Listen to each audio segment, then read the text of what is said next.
Gardasil is probably the single worst mass vaccine that we've ever seen. This vaccine targets millions of preteens and teens for whom the risk of dying from cervical cancer is zero. Nobody in their right mind would ever take this vaccine if they actually read the clinical literature.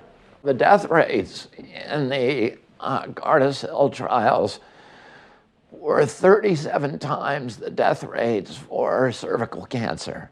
Children who take that vaccine, the Gardasil vaccine, are 37 times more likely to die from the vaccine than they are to die from cervical cancer. So the problem with Gardasil, like most vaccines, is it was never tested against a true placebo, an inert placebo. And CDC and HHS say, if you don't test it against a true placebo, it's not science. You have no way of gauging whether the injuries you're seeing from the product are being caused by that product or whether they're just bad, sad coincidences. The entity that is actually performing the study and paying for the study is Merck.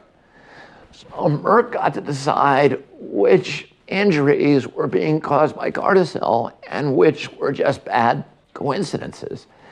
And because it had that power, it just wrote them all off as bad coincidences.